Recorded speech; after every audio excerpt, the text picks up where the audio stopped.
ورنہ آپ کہ آپ صلی اللہ علیہ وسلم سب سے زیادہ اللہ سے ڈرنے والے تھے. یہ آپ نے اپنے بارے میں خود بتایا ہے، انی لاخشاکم واتقاکم للہ، کہ میں تم میں سب سے زیادہ اللہ سے ڈرنے والا ہوں اور میں تم میں سب سے زیادہ اس کی ناراضگی سے بچنے والا ہوں.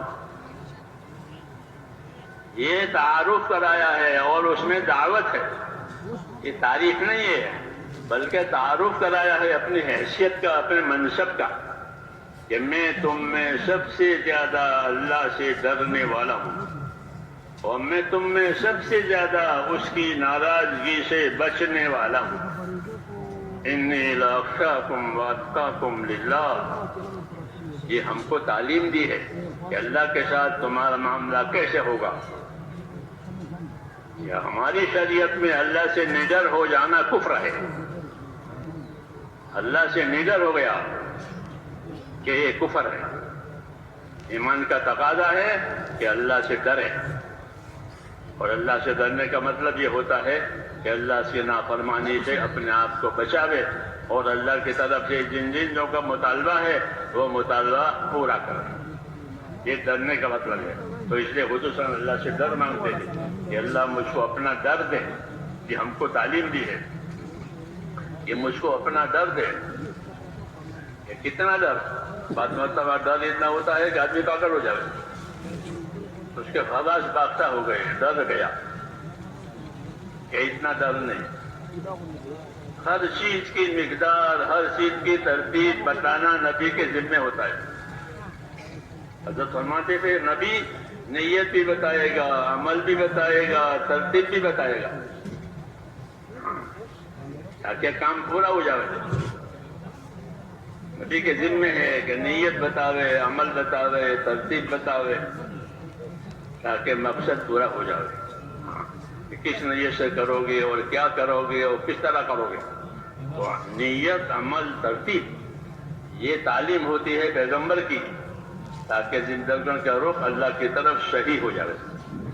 کیونکہ دین جو ہے میرے بھائیوں، بقول مولانا الیاس صاحب رحمۃ اللہ علیہ کہ دین یہ اعمال کے مجموعے کا نام ہے. دین دال یا نون، تین حرف ہے، اور اس کا اطلاق، اس کا مطلب کیا ہوتا ہے کہ دین. تو فرماتے تھے کہ دین وہ اعمال کے مجموعے کا نام ہے. جیسے گلدستہ ہوتا ہے نا پھولوں کا مجموعہ، ایسے دین، کہ دین اعمال کے مجموعے کا نام ہے. کہ دین میں بہت سے اعمال ہیں.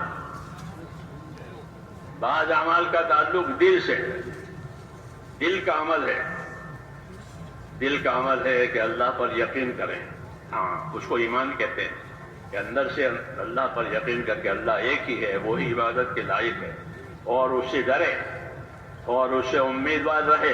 یہ دل کا کام ہے، یہ دل کا کام ہے. یہ اندر سے ہوگا کہ اندر خوف بھی پیدا ہوا، اندر امید بھی پیدا ہوئی، اندر تعلق بھی پیدا ہوا کہ میرا دل میرا پروردگار ہے جس نے مجھ کو پیدا کیا ہے اور اپنی عبادت کے لیے پیدا کیا ہے. یہ اندر دل کا تعلق. اس کے بعد اعضاء اور جوارح کا تعلق، اعضاء اور جوارح کا تعلق. تو اعضاء اور جوارح کے لیے اس کا دین دیا ہے. آنکھوں میں آنکھوں کا دین، کانوں میں کانوں کا دین، ہر چیز کا دین، ہر چیز کا دین ہے. کہ دلوں میں کیا ہوگا کہ دلوں میں ایمان اخلاص ہوگا. حدیثوں میں ہے اللہم طہر قلبی من النفاق، یا اللہ میرے دل کو نفاق سے پاک کر دے. نفاق حضور کے زمانے میں تھا، منافق لوگ تھے. اب کوئی منافق نہیں ہے، یا کافر ہے یا مشرک ہے. پھر دعا کیوں مانگی ہے؟ پھر دعا کیوں مانگی ہے کہ میرے دل میں سے نفاق نکال؟ تو یہاں نفاق سے مراد یہ ہے کہ اخلاص کا نہ ہونا، بناوٹ. یہ بناوٹ میرے دل میں سے نکال دے. اللہم طہر قلبی من النفاق، یا اللہ نفاق میرے دل میں سے نکال دے، بناوٹ نکال دے، حقیقت میرے دل میں پیدا کر دے. اللہم طہر قلبی من النفاق وعملی من الریا. یہ اسی قرینہ ہے اس کے اوپر اور میرے عمل میں سے ریاکاری نکال دے. یہ تعلیم ہے کہ دل میں اخلاص ہوگا، نفاق نہیں ہوگا، عمل میں بھی اخلاص ہوگا، ریاکاری نہیں ہوگی. اللہم طہر قلبی من النفاق وعملی من الریا ولسانی من الکذب، اور میری زبان کو جھوٹ سے بچا لے. کیونکہ یہ سب نفاق کے اعمال ہیں، اندر کچھ باہر کچھ، زبان پر کچھ. جی ہاں، یہ تو اسے پاکی یہ تعلیم ہے کہ معاملہ اللہ تعالیٰ سے اندر سے باہر سے صاف، کہ اللہ میرے دل کو پاک کر دے نفاق سے. یعنی دل ایسا نہ ہو کہ اس میں اخلاص نہ ہو، بلکہ اللہ کی طرف توجہ ہو، اللہ کی طرف عنابت اور اللہ کی طرف دل کا رخ ہو. جی ہاں، تو کافر منافق کا رخ نہیں ہوتا اللہ کی طرف، وہ بناوٹ کرتے ہیں. اس لیے کہا کہ میرے دل میں سے نفاق نکالے. طاہر قلبی من النفاق وعملی من الریا، اور میرے عمل میں سے دکھاوا نکال دے، کہ میرا عمل لوگوں کو دکھانے کے لیے نہیں ہو یا کسی ظاہری غرض کے لیے نہ ہو، بلکہ میرا عمل اس لیے ہو تاکہ میرا اللہ مجھ سے راضی ہو جائے، اور جو تقاضا میرے اللہ نے مجھے دیا ہے اپنی بندگی عبادت کا وہ مجھ سے پورا ہو جائے.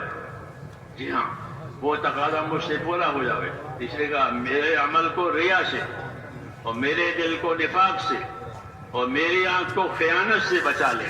کہ میری نظر میں خیانت نہ ہو. وائے نہیں میرے خیانت، کہاں کہ نظر میں خیانت ہوتی ہے. چور چوری کرنے کے لیے آتا ہے تو سب دیکھتا ہے، اور لوگ بھی دیکھتے ہیں، وہ بھی دیکھتا ہے. لیکن چور کی نگاہ میں اور دوسروں کی نگاہ میں فرق ہے. کہ چور کی نگاہ وہ اپنے تقاضے کے لیے ہوتی ہے کہ کہاں مقام ہے، کون غافل ہے، کون بے، تو اس کا سامان اٹھا لے. یہ دوسروں کی نظر ایسے نہیں ہوتی ہے، وہ اپنے سامان کی حفاظت، اپنے کام کی حفاظت میں، تو اس کی نگاہ الگ، وہ خیانت کی نظر ہے. اس نظر میں خیانت ہے. تو اس لیے کہا کہ میرے دل کو نفاق سے پاک کر دے، اخلاص سے بھر دے، اور میرے عمل کو ریا سے پاک کر دے.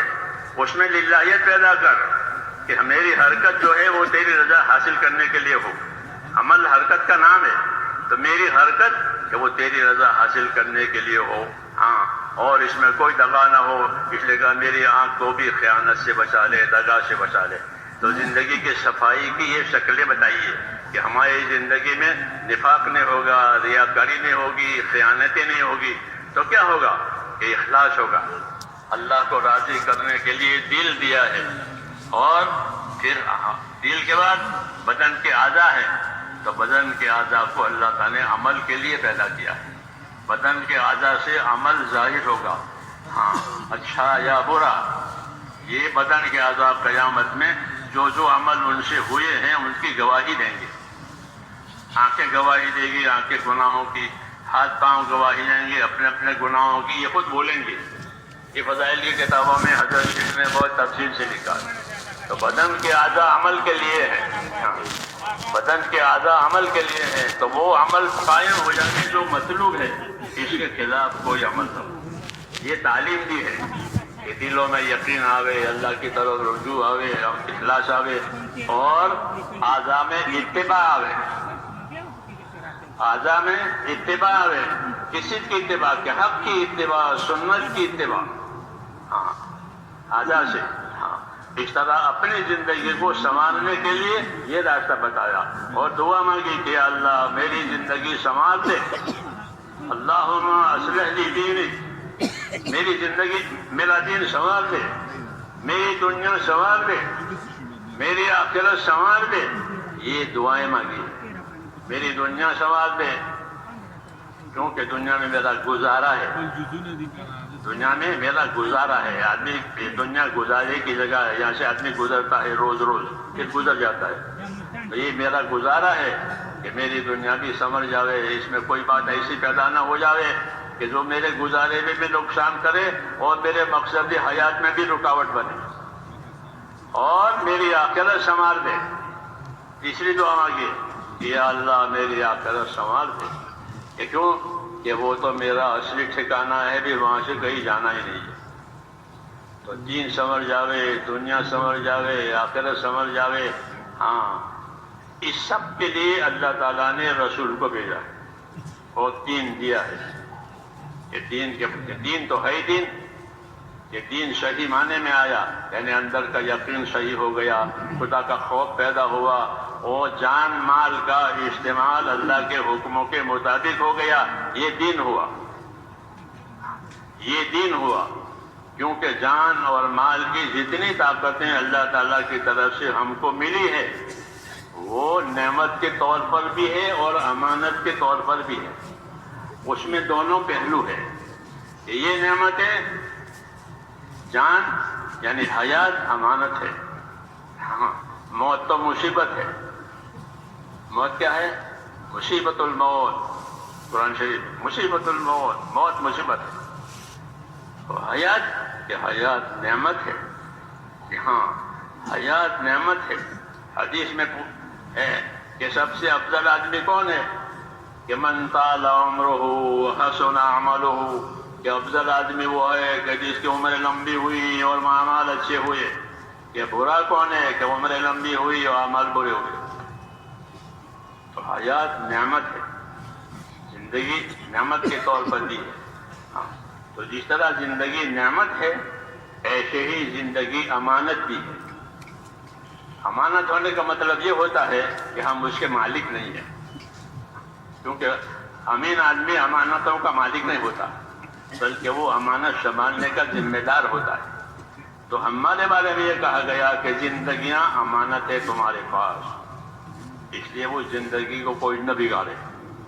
ہاں, زندگی نہ بگاڑے بلکہ زندگی کو سنبھالے.